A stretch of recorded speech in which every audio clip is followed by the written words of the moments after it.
Kochie's Business Builders is proudly brought to you by our partners Peugeot and APCO, who are helping small businesses grow. On Kochie's Business Builders, the owners of this plant-based bakery learn tips and tricks to make social media marketing a piece of cake. Australian model, singer and presenter Erin Holland unveils her latest business, a new health and fitness app, Shift with Erin. And on Ask Kochie, we get you ready for the end of the financial year.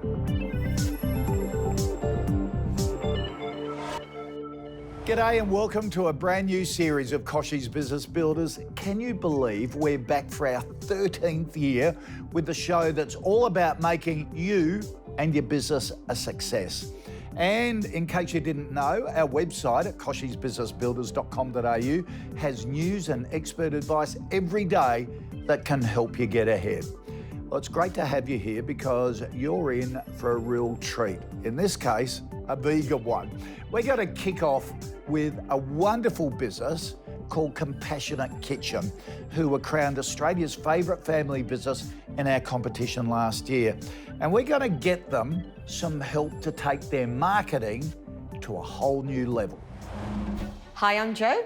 And I'm Stephen. And we're here at the Compassionate Kitchen. Running a family business while raising a young family can be as rewarding as it is demanding. At sustainable plant-based cake manufacturer Compassionate Kitchen, husband and wife team Stephen and Jo Sumner are finding marketing their business to grow their brand to be their biggest challenge. We know that social media is really important for growing brand awareness, for getting people to know more about us, and we'd love to speak to an expert about how to go about doing that. Marketing guru Nicola Moras has dropped in to advise them and all of us about ways to improve their social media strategy and online presence. Tell us a bit about yourselves. 7 years ago when Stephen had been made redundant, my dad, I was cutting his hair and he said to me, Jo, you make the most beautiful cakes. Why don't you try and sell them? And we thought, all right, let's give it a go. We've got nothing to lose, so why not? We make cookies, traditional baked slices, and we moved on to making individual desserts and some beautiful decadent cheesecakes. We're now doing customized cakes. We want our product to be inclusive as well. There's nothing worse than seeing a child being handed a little cake. Here's your lactose-free cake or your egg-free cake. And that's why we've worked so hard on creating this range that is inclusive to all those dietary requirements, egg-free, dairy-free, some gluten-free, but it's inclusive, but our products don't compromise on flavor or presentation in any way. I've seen photos and I can see the things that you create. They're amazing, absolutely amazing. How did COVID change your business? Dramatically. Yeah, that was huge because literally overnight we had about an 85% loss in revenue because all hospitality industry, all the hotels, restaurants, conference centers, they were all shut down. So we had to pivot and we had to find a way to still get our products to those people that enjoyed our cakes all this time. Yeah, we built our online platform. So how are you guys going about getting this amazing business out there? So we do all the marketing ourselves. We do all our photography, we do all our social media, we get out and meet new customers. We do rely a lot on the word of mouth and we'd just like to utilise more social media.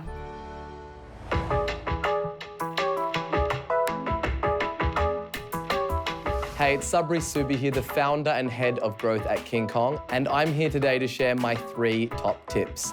Tip number 1, the 80-20 rule, and that's really to focus 80% of your time on the 20% of activities that generate 80% of the revenue in your business. My second tip is what is called deep work. And this is where you really drain out the shallows and you block out all the noise. And it's where you craft time in your calendar for uninterrupted work. So that's putting your phone away on airplane mode in the drawer, telling your team that they can't come and talk to you, and really just isolating those 1 or 2 activities that you need to get done every day. Tip number 3 is to build in a personal renewal system. So much as entrepreneurs, we're focused on the go, go, go. But just like athletes, you really want to be spending 80% of your time on renewing yourself so you're managing your energy and not just your time. You need to make sure that you have enough energy to wake up every morning and really go out there and get everything that it is that you're working your butt off for. Stay tuned. You don't want to miss Nicola Marassa's expert advice on social media strategy later in the show.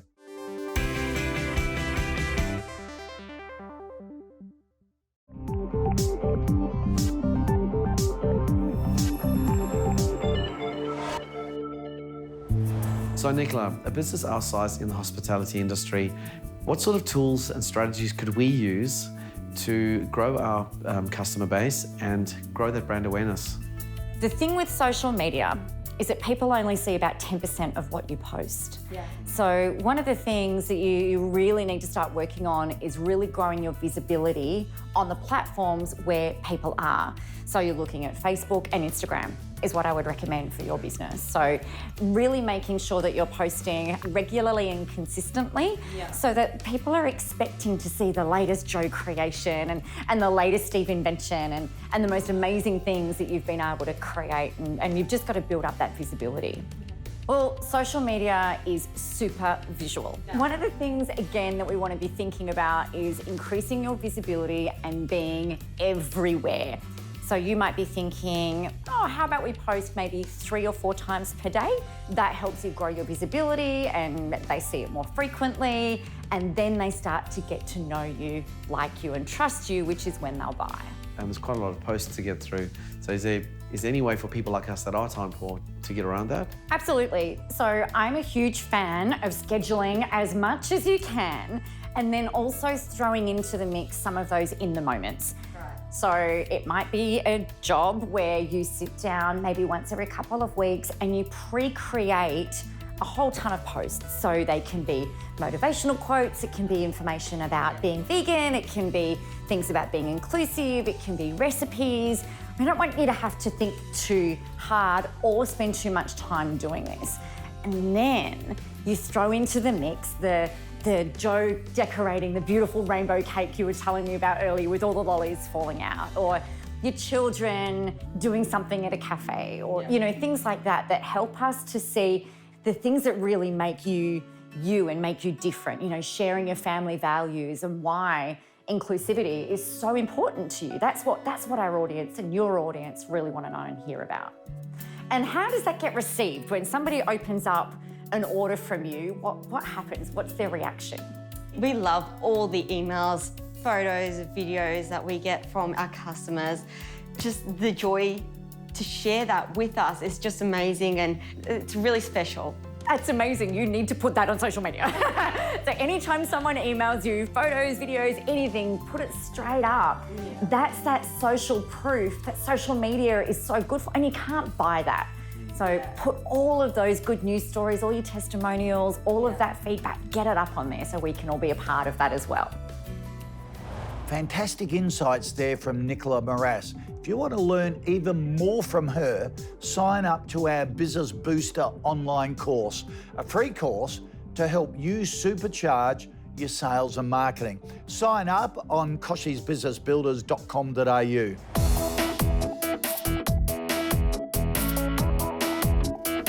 Well, with tax time coming up, tracking your expenses is more important than ever. Thankfully, there are some great apps around that really help you keep your finger on the pulse of the expenses of your business. So what can these apps do? Firstly, a lot of them use your camera's phone to take pictures of these receipts and then send them to the cloud securely. Next, you can apply information such as the date or apply a project or category to your expenses for easy tracking. Thirdly, they can hook into your accounting software. And lastly, they can really help streamline creating expense reports. So there's some great apps out there to choose from, but here's a few examples for different business levels. First, there's SAP Concur. Now this is for enterprises and it has a lot of security and compliance features. Next, we have Expensify, and this is a perfect all-rounder for small to medium-sized businesses and has a lot of automation built in. And lastly, there's the ATO app, which has a separate section for tracking your expenses, perfect for sole traders and very small businesses, because at the end of the day, we just don't want to miss those deductions. After the break, we learn about the shift in Erin Holland's career, plus a lesson on how to improve your client relationship management.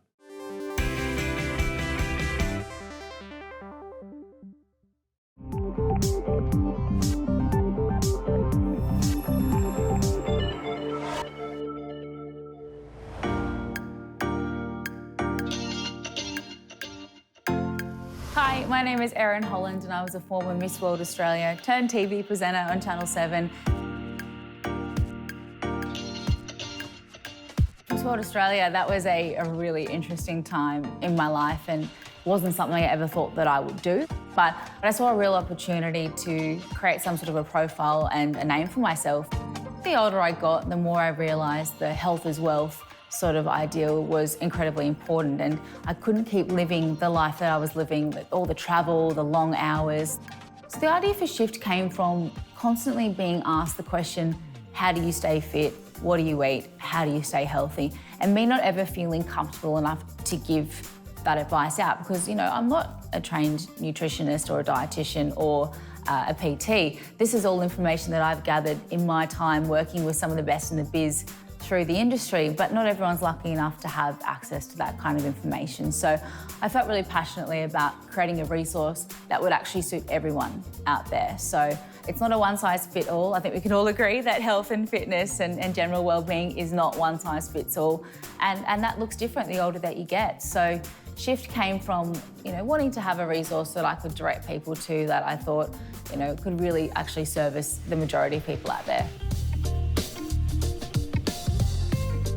The best thing about Shift is that it definitely caters for all. So when you get your app, you answer a quiz, it figures out what your metabolic makeup is, and it comes up with a health and nutrition plan that's best suited to your body type.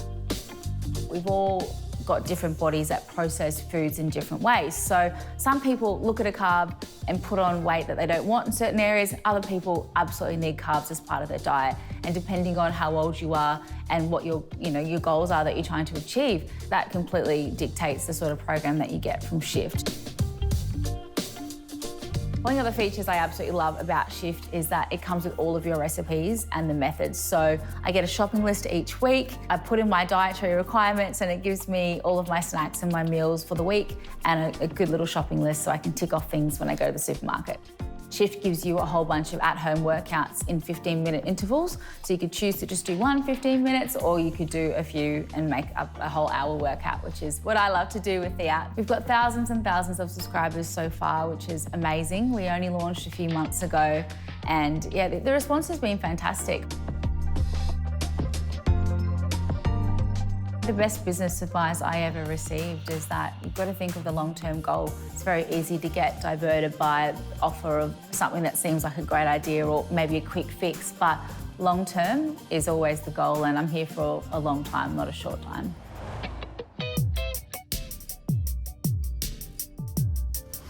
Hi, I'm Morgan Barter, Director of Made in Katana, and here are my top tips. My first tip is to treat every relationship with authenticity and respect. It is not a transaction. Get to know the person you're speaking to. Every relationship is a partnership. It's not something that's going to be short-term. You need to see it as something long-term. My second tip is to listen.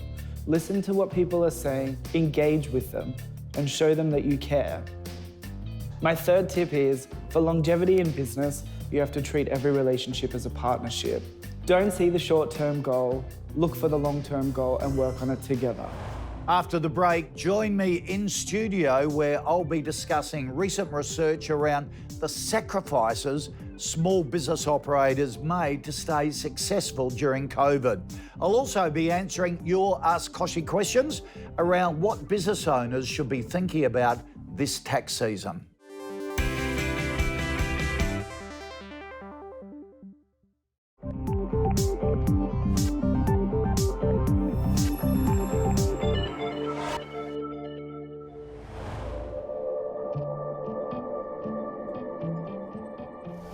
Now, with all this talk of getting back to normal, we run the risk of forgetting the extent of the personal sacrifices business owners made to survive the challenges of the pandemic and are still doing it. Martin Seawood from American Express joins me now to discuss the personal toll it's taking on business owners. Martin, thanks for joining us. Your research shows 81% of business owners have made a personal sacrifice to keep their business going. What sort of sacrifices are they making? So we did this research at the tail end of last year, and it was a major challenge for businesses. We saw about 40% of these businesses had either taken less wages or no wages at all. 40% in addition to that had not made a strategic purchase for the business or for themselves. A third hadn't taken a holiday in the last year, and 1 out of 7 actually couldn't remember the last time they took a holiday. And finally, the thing that was really concerning for me was you saw that a third of them had either put their business or their house on the line to keep this business going. And we've seen the recent Victorian lockdown. It's not going away for a lot of small business owners, is it? It's really fragile now, and I think it will be for some time. And for these businesses, they face major challenges. What support is out there for them? And what should they do if they find themselves back in that position? You see from this data, 8 out of 10 of businesses are facing major challenges.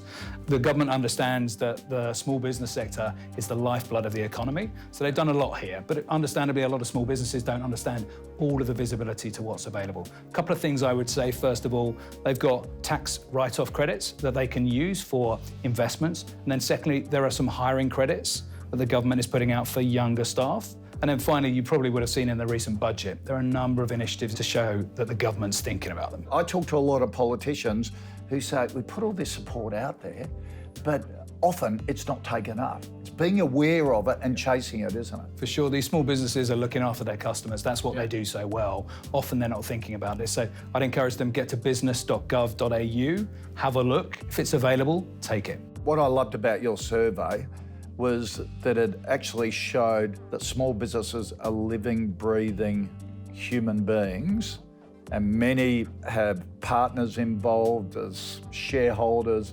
Keep everyone involved. Yeah, if you can keep that transparency with your partners, let them know where you're up to, let them know if you're behind, you're in a much better chance of getting some understanding from them rather than just going dark and going quiet. Yeah, Martin, some great advice there. Thank you so much for joining us. Really appreciate it. Martin Seawood there from American Express. Now, given what we've just discussed, it's no wonder that John Butgee from Savvy Homes has sent in this question to ask Kochie.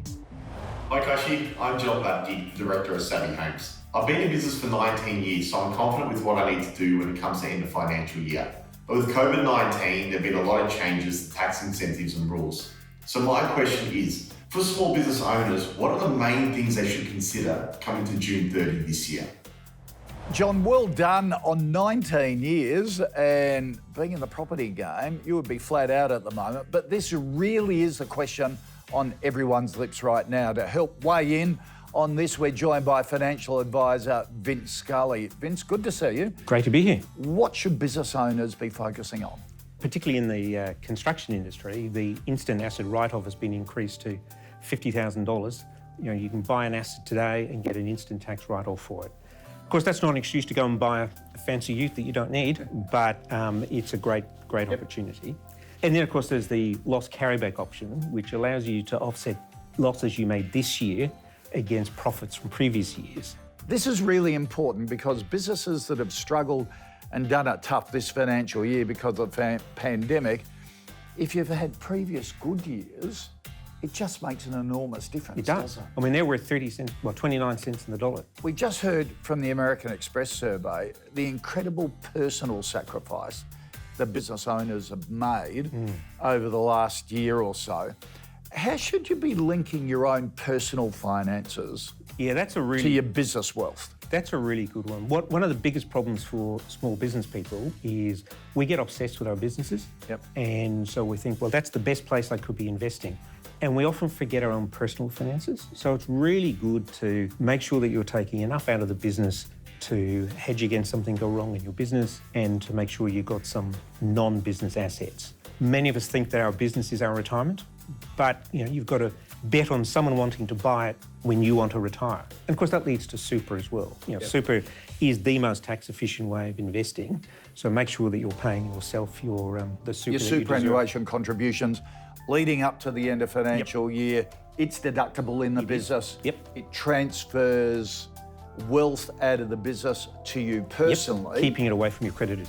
Right. But of course, one of the things we don't want to do is let the tax tail wag the business dog, and you don't want to upset the cash flow in your business by spending stuff, which I guess you could put on your credit card. Vince, thanks for joining us. Great advice there. And mate, you are in for a treat. Thanks to Compassionate Kitchens. Wow. Look at this. I've never looked so delicious. would Liv say that? That could be quite embarrassing to say.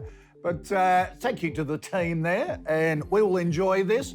Don't forget, you can sign up to the newsletter and get daily information to make your small business a success by going to koshesbusinessbuilders.com.au. In 2 weeks' time, we will be back with the next episode of the show. In the meantime, though, don't forget to visit koshesbusinessbuilders.com.au for your daily dose of information to make your small business more successful, and sign up for the newsletter as well. All right. Want a slice? Yeah, let's excellent.